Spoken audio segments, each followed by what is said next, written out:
Hey everyone, Real Comic Stacks, and we're continuing Nick Spencer's run on Amazing Spider-Man with Amazing Spider-Man number 15. So if you're ready to go, we'll do it. But first, hey, if you're watching this and you're like, this really ain't that bad, maybe you can click subscribe, leave a thumbs up, and we'll get moving. So Amazing Spider-Man 14, we saw how the Lizard was living down in a sewer with his family. He's keeping his family very contained, very shut in, and his son, who's a teenager, is starting to rebel against that. You see here, he's got a cell phone he's not supposed to have. He's texting back and forth with somebody, and his buddy has rented a club, or his buddy's mom, I guess, has rented a club for some party, and he's trying to get him to come. And he's basically, hey, I can't come, I'm grounded. And he's getting, you know, the typical, man, you always say that, typical teenage stuff, typical teen pressure stuff. Was dad knocks on the door, and he does the, can I come in? Tries to talk it out with him. And the Lizard and Billy, his son, they basically have the typical father-son argument, the, you know, why are you keeping me shut in? Why can't I do what all the other kids do? You think I'm a freak? All the typical stuff. I mean, everybody deals with that, right? And so Lizard, he's trying to figure this out. He's trying to do the right thing by his family and the right thing for his son, to honestly protect him. And part of that was revealed in the last one. It's also kind of a fear that he doesn't know what he may do. The same thing, you know, Lizard's got the inhibitor chip, but his son, I don't believe, does. His wife kind of stops him and says, look, you're going to go in there and try to do this conversation again. Don't. Just let this blow over. It'll be fine. Sometimes you just have to be mad, sweetheart. Trust me. And, of course, we're getting the final text is, please come. This person on the other end of the phone begging him to come to this party. Now, Amazing Spider-Man 14 ended with Black Ant taking a huge gun, blasting at the Rhino, actually blowing off a part of his horn, and in the process, Aunt May was about to be collateral damage.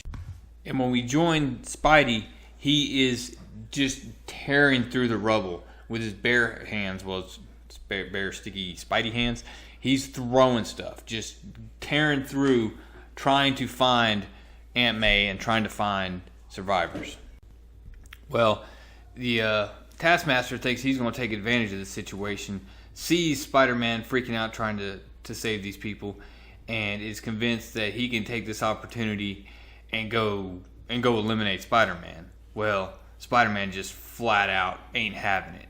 Tells him, not now, and just headbutts him right to the face. Just jacks him up, webs him, throws him back out of the restaurant, or what's left of the restaurant, right beside Black Ant, who's just sitting there staring at him like, dude, that was flat out kind of embarrassing, especially after you just did the whole thing about how you've been watching his tapes and everything. Yeah, that's got to be pretty embarrassing for you, man.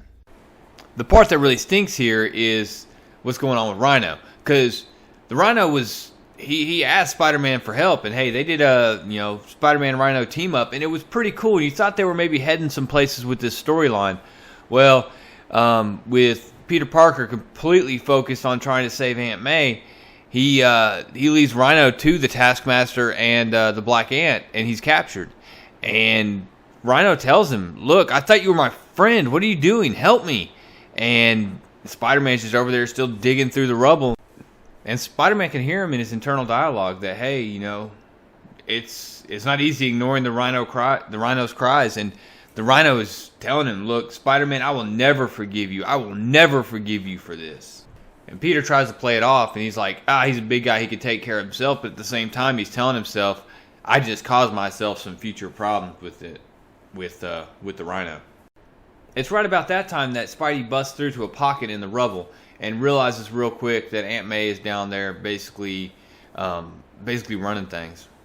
Spider-Man then begins an internal dialogue about how Aunt May taught him about as much as responsibility as his Uncle Ben did and all this other stuff, and how he's not going to let her down. So he heaves off a big chunk of debris. He throws some spider webs down for ladders and starts getting everybody out as quick as he can. on the way out, Aunt May spots the guy that she was actually having supper with to begin with before she, threw a drink on him and they got in a fight over him hitting on her. And and as they save him, one of the beams or something collapses and actually falls and it's going to hit Aunt May. And then the homeless guy that she went and picked up out of the alley and brought in to have supper with ends up saving her. Spidey, of course, dives right back in to save the guy after Aunt May is safe, gets him out, but it's too late. He's not going to make it. But Spider-Man realizes he knows this guy. He looks and he realizes it's Ned Leeds, who used to work at the Daily Bugle with him. They had they both had a thing for Betty Brant, and he can't believe it because it goes into this whole the whole clone conspiracy thing. But Spider-Man's luck doesn't hold up, and he's passing away, and he tells him, Betty, he's talking about Betty Brant, who was also a reporter at the Daily Bugle. I couldn't protect her, and you got to protect her, and we have no idea what that's about. From there, we get this again. This, if you saw my last Spider-Man video, if you've seen anybody's last Spider-Man video, you know how bad this art gets. And this is Amazing Spider-Man, but I'll talk about that at the end some more. But for Aunt May, this encounter with this homeless guy, it is with Ned, is basically convinced her she needs to get the feast home back up, where they feed homeless individuals, provide shelter and all that stuff. So she wants to get the shelter back up, and she's actually enlisted Randy, who is one of Peter's roommates, to help out. From there, we go back to the Lizard's son, Billy, who's basically finally said, hey, look, I'm in. And he's going to sneak out so that he can go to this party. And it's just not going to end well. Lastly, you go to Arcade and Kraven. Taskmaster and Black Ant they're putting the Rhino in prison. And Arcade begins to upsell Kraven on what he's gotten him. He tells him, look, I can get you a copy of the shield generator that Captain America used, Hydra-Cap used in Secret Empire. And for you guys not familiar with that, basically he was able to lock out the entire Alpha Flight, including Captain Marvel, from interfering with the situation on Earth during Secret Empire.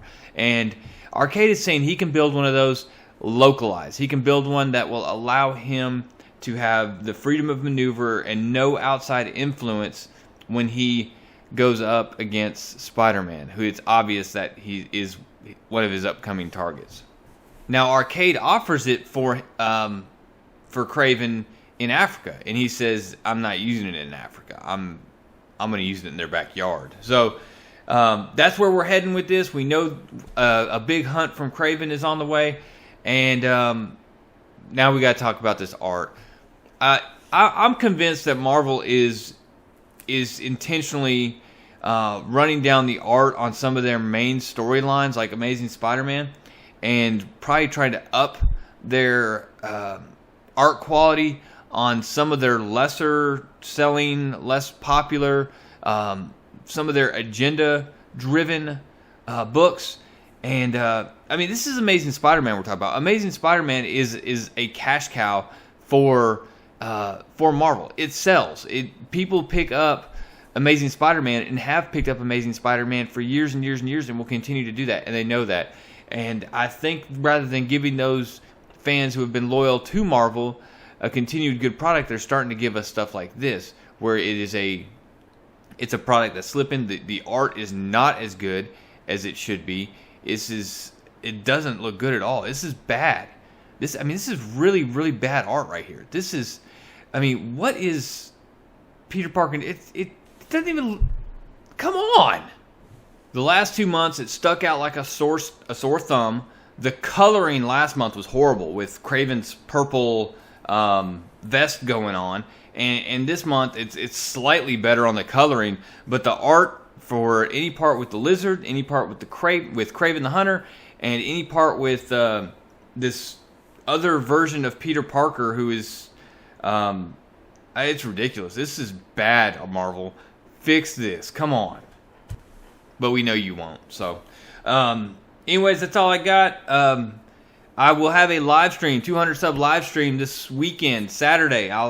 You should be seeing an announcement of that soon, so make sure you're subscribed. If you're at this point in the video and you didn't think it was horrible, leave a like, of course subscribe, leave a comment below, give me your thoughts. What did I miss? And that's all I got, guys. Real Comic Stacks, out!